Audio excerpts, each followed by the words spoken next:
My nigga, when he put his hands on me and then he died. He died. Stabbed him. Okay, this is the heart. Right, left. Somewhere around here. Fine. I could never apologize for that. Due to You are defending the trauma. yourself. Bitch, I did.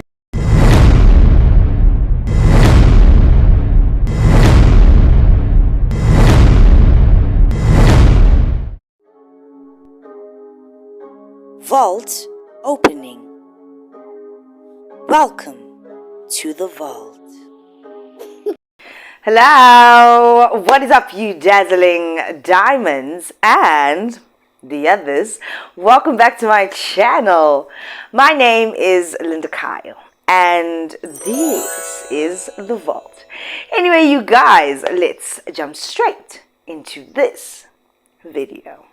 Alrighty then, you guys. I've been gone for a while. I think I did mention to you guys that if I really have nothing to talk about or I'm just not feeling motivated to record, then I'm not going to do it. I'm not going to put out a half-ass product type of situation.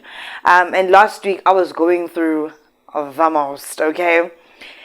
Literally, my body was failing me. I'm not really a sickly person. I don't know if it was hormonal or it was the change of season. Hey, spring has sprung, finally.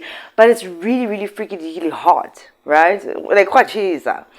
But yeah, if I'm just not feeling my best, there's absolutely no way I'm going to come in front of you guys and just do whatever, right?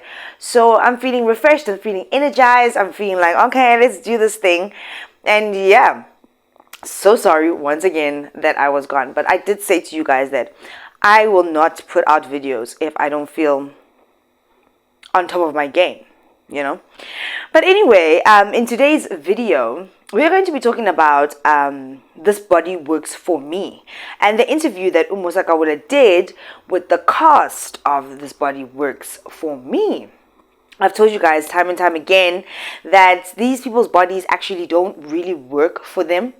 And I'm correct in saying so because one of the girls that KHAWULA was actually interviewing was saying that she lied at first, right? And Ndlovu was also there, obviously. Our infamous, very popular prostitute here in South Africa. The same lady that did a BJ on MacG's podcast and was very, very proud of it. Congratulations to her type of situation and anybody who's into that type of thing, you know. One little was there and two other girls. I forgot their names. I just really don't care to know their names, you know. They're just going to be fleeting people. They will pass. Tap not away. God forbid, but you know what I mean. One of the girls wanted to lie and say that she charges 16K for off. And Ndlovu was like, don't involve me when answering this question because I do not want to lie, right? And you know that these bodies don't work for them because the girl then came out to say that she actually charges 1.5 for a full round. There's something called a half round. I don't understand how you go halfies on off. You know, where does it begin? Where does it end? How do you know that the half, you've met the half mark? It's very tricky. It's a very tricky situation, right? An industry that is absolutely not glamorous at all.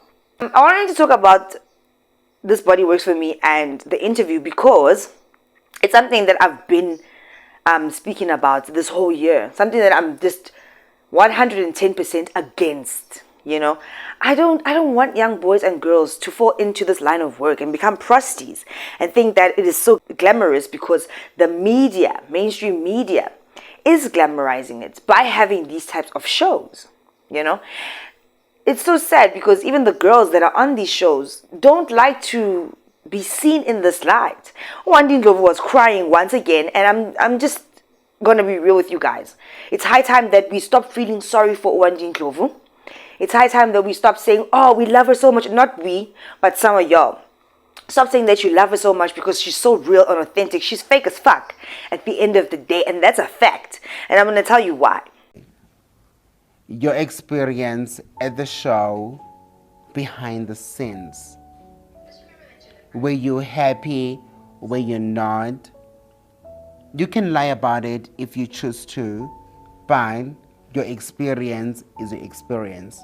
And as a grown woman, you cannot lie about money because you know how to make. You've already been making your money before the show. Outside of the show, you're able to make your own money, right? Do we agree on that? Yeah. Your experience. So with my experience with behind the scene, sometimes it was good, sometimes it was not. I feel like people who are into sex industry that downgraded. Yeah, but even I'm a producers, they wouldn't give us the respect that we want, you know. They just don't care. They just want the content. Beside that, I don't care about the show or what. Yeah, but me now, when I went to this Body Works for me, I went there for money. I didn't go there for fame. I don't care about fame. I just went there for money because no one also nigga le mali engitholile, which was 50K on season 1. Yeah, but so why are you name dropping the price? Damn. So to me, everybody knows already. it was a lot of money.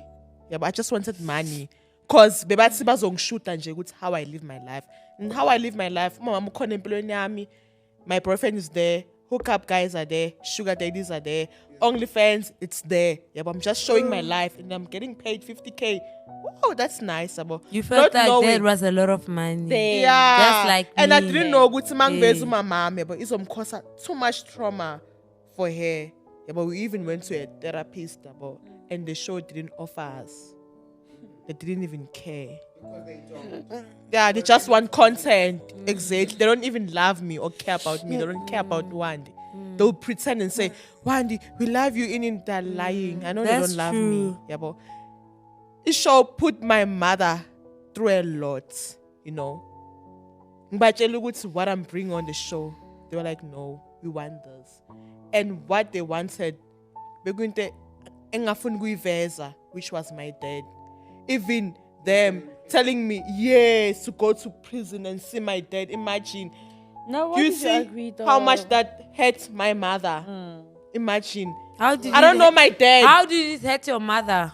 Ukuthi manje, you see now ngikhulile ngisho yabo. Now I can buy my mom couches. When last did you see your Right. dad? I've And never how long went to has it- prison to see has my he dad. been in- Why now on the show I'm saying like I wanna go and see my dad? Why did you agree? I'm sure I didn't know to say no to production. That's the problem. Yabo. And it had to my mom kakhulu ukuthi wena wandile ngikhulisile ube ngaka. Namhlanje sofuna ukutshela mina ukuthi wena ufuna ukubona ubabakho ejele. Yabo, while mina ngikhulisile yabo. Le it had to my mom kakhulu. Yabo. Beside lokho, me I didn't know futhi again with me telling the truth on TV like so fuck mommy into ngaka like my neighbors like judging my mom. No. Yo, Being real. don't wanna lie. I don't wanna cry also. But No. Don't cry. Mess up Your your makeup, face, bitch. Mama, don't cry. Your makeup, bitch. We're going out today. and like cry. No, fuck the makeup. Fix Your the hair. truth is your truth. Yeah, just- exactly. You're not about to There cry. was a point when I wanted to fake myself on a TV because ngibonile ukuthi bangijeje kanjani. Yo, the way sisivia yenze ngakhona when they called me on a meeting, they were like, Wandy, you have no content anymore. That's what they do. That's what Yeah, they but- told us. Yeah. Season 2. That's what they said to me. And one, I was like, angeke ngikhona ukuveza lokho yabo because ngiyasaba abantu bazongijaja yabo. You know what they did before? Mangena la, I didn't know that people will judge me yabo. See now, people are judging me. My mom. Don't cry. Ish. Wabona? Okay, we're gonna move on. But also, your truth is Sorry, your man. truth. Also, the fucked up Oh. part is, You have serviettes. I'm so I so wish Tissue ne or Musa something. angimfakanga umama ne kule nhlufuhlufu yami. I wish ngabe ngisifake mina ngiwani, you know, and my sisters ngaba ngibafakanga. Yo. Prima it's a lot. I know. I don't wanna lie. I know. Yo. Why come onto the podcast and cry and say, obviously it was a very touching moment, you know, yeah.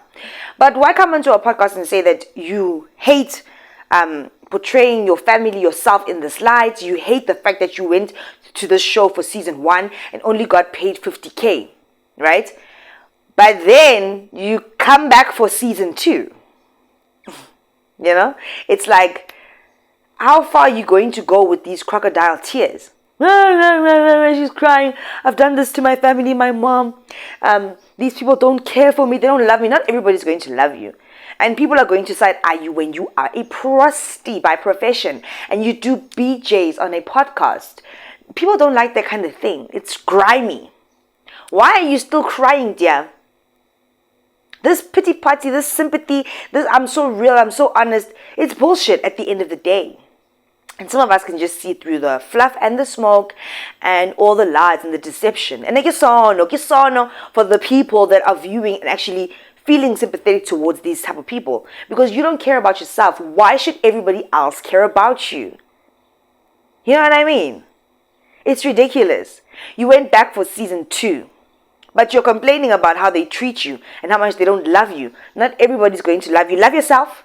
And people generally think that you don't love yourself when you sell your vagina for money and you do BJs on podcasts. They generally don't have those kind of love feelings for you type of situation. Why? She's very, very deceptive in my opinion. Right now, to the interview with KHAWULA. KHAWULA is just so disgusting. He'll never change. I don't expect him to change. Clink, clink. You know what I mean? I don't know. Maybe he will refine or reform once he goes in. Because apparently, allegedly, there's some guy that did a video. And he was like, he sees KHAWULA and he sees bars where KHAWULA was trying to enter the studio. I think this is a vision or a prophecy. I don't know. You know these Angoma people. He sees KHAWULA trying to enter the studio, but then the walls was like an invisible wall that was restricting Musa from entering, and then there was jail bars. So it's like, clink clink, is that cell actually really calling him? Thokozani nokho khona omkhulu. Ngiyavusela. Sadla phezulu kwesinye ngibonisa inhlonipho. Phinde ngoba ikhanda ngibonisa inhlonipho. All right, nginomlayezo for ubhuti. Musa KHAWULA. I saw you when Mtomdala. It's like you were going into your studio where you record your podcast. Kodwa you didn't have access inside. There wasn't a wall, but there was an invisible wall blocking you from going in as you were about to go in. So ngibuza ukuthi ingana ngakhona ukungena. And then immediately I start hearing a lot of people making noise. So mangibuza ukuthi hayi kahle kahle kwenzakalani? Who are these people that are making noise? And then instantly the very same invisible wall, I then saw steel bars. So within those steel bars, they transformed to what looked like a jail cell. And the people that were making noise were either inside the jail itself, or it's the people that are going to send you to jail. So Mtomdala, Musa KHAWULA, ngicela wena khehla lami. Enemthandazweni mfethu. Unemthandazweni mfethu, shungisa impepha ekhaya. Lungisa indaba zakho nabantu abadala, angikwazi awungazi mfethu, kodwa ke ngicela ukuthi uqinise nje emthandazweni mfethu. Khuleka khehla lidala kakhulu futhi. Khuleka wena umuntu omdala. Shungisa impepho namakhandlela mfethu. Namakhandlela wakho. And please don't come for me. I'm just a messenger. I'm a nobody. I'm just a messenger mfethu. Ngidlulisa umlayezo. Ngamakwini. I mean, on the podcast, he spoke about the fact that he murderalized his lover, right? But once again, Musa KHAWULA, being as grimy and nasty as he is, he was like, the last time my man put hands on me, he died. You know that thing that he does? He died. Because he doesn't care about people dying. My nigga, when he put his hands on me, and then he died. He died. Stabbed him. Okay, this is the heart. Right, left. Okay. somewhere around here. But I could never apologize for that. Mara vele vele, if you're outside walking in the general public and you've committed this type of crime, you wouldn't care because you think that you're just getting away with everything. Let's see if that Sangoma person's prophecy or vision is going to come to fruition, where clink clink, the bars actually do happen. KHAWULA mentions that the last time his dude put hands on him, he died. He was not sympathetic. The people that are prosecuting or working on his case, are they watching? I hope that they are. So they can see and trace back as well how unremorseful he is, not just towards murderizing that guy that he was dating, but also just to other people's deaths in general. People like AKA, we've all heard how he goes on and on and on. Hanataba, he doesn't care because he's a murdererizer. You know what I mean? He was very grimy with this interview. The ladies were also very grimy. I'm kind of shocked and surprised that Uwandindlovu was the one that was, I think, out of the three, better put together. Maranakona, at some point, she also took off her shoes. So it's like, why is everybody taking off their shoes? Like, y'all are just too comfortable. You're doing a podcast, Keep your shoes on. You might as well, because the camera can see that far. Musa KHAWULA's shoes were off. His feet were on the couch. These people look like they came into the podcast very geseip, which means drunk, inebriated, if you will. And as it continues, obviously, the level of intoxication is just very visible. But what do you expect from PROSTIE'S? We don't really expect any class or manners, When the shoes started to come off, I was thinking to myself, it's only a matter of time until they start taking off their clothes. I mean, they are strippers and PROSTIE'S. This is their job. Might as well just shock the world a little bit further and get naked. Unfortunately, or fortunately, that did not happen. However, there were farts exchanged. Everybody was just walking about. Bums were jiggling. Clothes were falling off people's bodies. Not completely, but they were just unkept, as they would be. I mean, this is their line of work. They're in that dark, grimy world, right? And I think it's very sad that a TV production or a station like Showmax has this kind of show where they are glamorizing prostitution, where the prostitutes themselves, before the show even comes out, are saying that they hate what they do. They hate Showmax. They hate the producers. They hate everything about it. And yet, obviously for the bag, they keep going back. It's it's bizarre to me. And it's bizarre to think that there are actually people in society that feel sorry for these people, whereas they are fucking with your mind. They don't feel sorry for themselves. If you feel sorry for yourself or you want a change in life, you actually stop doing the thing that is bringing you this pain and turmoil. But no, not them. They just gonna power through and keeping PROSTIE'S and promoting this PROSTIE life. In fact, I think that Uwandindlovu was saying that she wants to open an agency, a PROSTIE agency. It's like, wow. The things that this world allows is very scary. And these girls are actually getting younger and younger. I saw Dr. Matthew, a doctor from TikTok, right? He was speaking about the fact that it's kids, the teenagers, the adolescents, the youth that are spreading the HIV virus, if you will. They are the ones that are carriers, that are spreading it more than ever before. It's quite scary. And why is this so? Because we have these types of shows that promote this type of filth and make it sound and seem as if it's an okay thing to do, whereas it's actually not. You're grimy, you're a thot, you're a hoe, you're a PROSTIE, and we don't like it. Hey guys, Dr. Matthew here. Okay, I don't know if I'm the only one there, but then there's this show, either Netflix, Showmax, called This Body Works For Me. I don't like that show. Even here at home, when they put the show on and I walk into the room, they know they have to remove it from the television, because I don't understand why we are watching girls honestly promoting prostitution and making prostitution this glamorous thing that, oh my word, it's okay, or it's a career to honestly be selling your body. I'm not judging them. I've worked with a lot of prostitutes as a doctor in terms of HIV and AIDS treatment and prevention, and a lot of people that do prostitutions or who are sex workers, they do it because they are hustling, because they have families to take care of. But I just feel like with this reality show, it's unnecessary. There are just certain things that are very unnecessary, and South African media loves showing us unnecessary shows that do not teach us anything, that have zero value to them.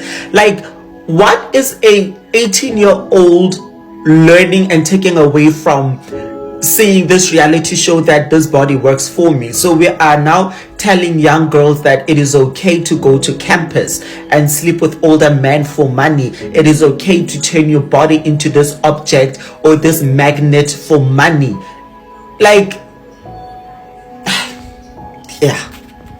And we don't want the future generation that is coming up under us to become like these people. It's disgusting.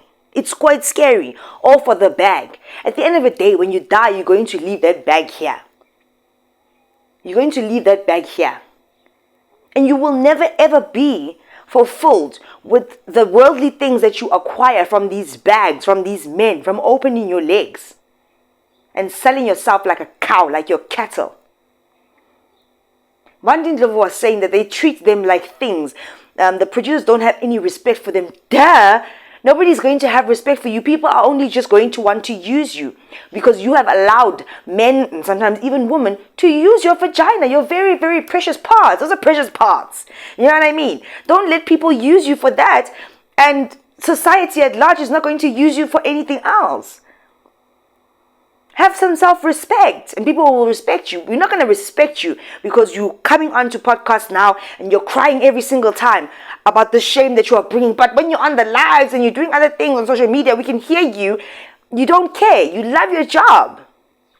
But then in other places, you want to cry and you want sympathy. This other one is talking about her story because it seems as if PROSTI'S KHAWULA didn't care about her backstory. Nobody actually really cares. Even PROSTI'S KHAWULA, the Grammyest of the Grammy, doesn't really care about your story. It's all about the numbers. Just like the producers on Showmax. Why you're shocked? Why are you offended by that? You're a prostitute. It's like you're at the bottom of the barrel.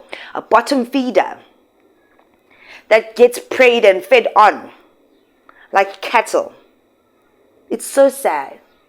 But also it's not really sad because in this day and this age with so many platforms around and so much education and information out there, you should know better, right? But then there are those gullible people that really feel sorry, especially women and feminists, like, oh, this feels so bad for them. Kisono, asisono. If Nelly sono, they would know kisono and then they wouldn't do it so that they would not be isono type of situation, right? Yeah. The other one... You know, people that work in the dark, in darkness, they just dark all around. The other one was burping. Obviously, I guess it was alluded that she has a sangoma calling. PROSTI'S KHAWULA did say that he would get back to that, but he didn't. I really did want him to touch on that because she was just burping and burping and burping. Not normal burps like we have burps while we're recording because you just ate or something like that. Like, you know, those... And I'm just like... No. No. I won't say that I am disappointed in PROSTI'S KHAWULA. This is the type of content that he would produce. Grimy people. He's grimy as well, so it's okay. He did a great job with that one. He even said towards the end that if this media thing, you know, the Pope of pop culture situation doesn't work out for him, he's definitely going to tap into prostitution. And I'm just like, wow, that is just really up your alley. You know, the darkness, it just escalates. If you don't get out of it, it just escalates. I mean, he's already taken someone out. You might as well just become a PROSTI'S, you know. And they kept on mentioning how they want to get effed. I think it was Musa that kept on saying it. And I was just like, wow. How nice. How very, very nice. I'm still baffled to this day why people love that guy. And I wonder, you know, if he does get prosecuted. I'm still asking this question. Are you guys going to change your tune? Or do you guys just also, the ones that do love him, you know, do you guys just also love all the murderalizing people that are behind bars? Or you just like him because he's controversial and he's not yet behind bars? After he stabbed that guy, he bit him. That's something that I can never get over. Why you still bite? If it was self-defense, why later? And why did he say that to the girl? Because apparently this guy was seeing PROSTI'S and another girl. The girlfriend. Why did he say to the girlfriend, I'm killing our dog? Why would you say that? If it was self-defense and you're remorseful. Well, I don't think he's ever actually said that he's remorseful. As a matter of fact, I think that in this interview, he said that he's sorry but not sorry. You know? But he has to be sorry type of situation. The darkness that is inside that man, oh, my word. It's so scary. You know? Something out of a movie. The life that we are living right now is something out of a movie. I feel like we are just... Where's my script at this point? Because I don't know where we are, what's going on. You know, everything is just so rough. And it's evident that these are the end times. And it says so in the Bible. You know, people are so desensitized. People don't have morals. They don't have... Everybody is just focused on one thing. And that's get to the bag, get to the bag, get to the bag. All means, at any cost, just get to the bag. And I'm just like, but what about, like, how... People are just not okay. And it's because of shows like This Body Works For Me that are glamorized by larger productions and platforms. It's like giving it a pass saying, this is okay, guys. Just be grimy. And that's the way to live life. It's so sad. Anyway, I just wanted to come and talk to you guys about that. Guys, please be alert, be aware, be alive, be clean. You know, young girls and boys, please don't watch these people. Don't watch these people and now want to follow the footstep that they are following. These girls are saying that their parents can afford to take them to school. Some of you out there that are watching them are actually in very dire situations whereby your parents can't even afford a loaf of bread, let alone take you to school. They're doing it because they just want a nice fast life. You see what I mean? Chasing the bag. You really don't have to resort to that because you look at their circumstances. If their lives are so okay and they're doing this job as a choice, Wena, who's actually really struggling, do you think that you are going to be able to climb to their ranks or their level with the nothing that you have in this prosty world?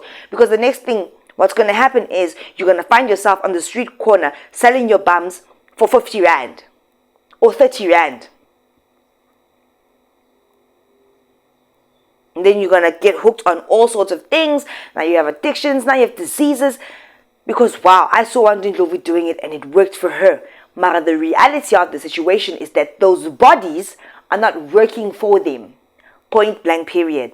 Their brains don't even seem to function for them. As sebenzi, there's a glitch. There's a problem. Because I don't understand how you can say that what you're doing is bad. You're hurting yourself, you're hurting your family, but you continue to do it. Why do you do the bad thing that is hurting you and your family? And you do it on such a large platform. You're fucking weird for that. You're ghetto, you're grimy, and you're nasty. And you probably smell like feet or armpits type of situation. I'm just saying probably, you know. It's just giving those types of vibes. If you get, you get. Right? If you guys haven't already, please do like, share, and subscribe to this video, or this channel rather. And baby, I'll see you in the next one. Guys, all my details are right here. If you want to reach out to me, people have been telling me that it's very hard for them to get a hold of me. Hit me up on Instagram, email me, WhatsApp me, and in due time we'll get a mailing list going so that you guys know what's coming up, so on and so forth. And yeah, I will let you know what the vibe is with the WhatsApp situation, but that is still to come, right? Anyway, you guys, enjoy the rest of your days, and I'll see you guys in the next one. Baby, it is good to be back as usual. I'm so excited. I'll see you guys in the next one. Bye.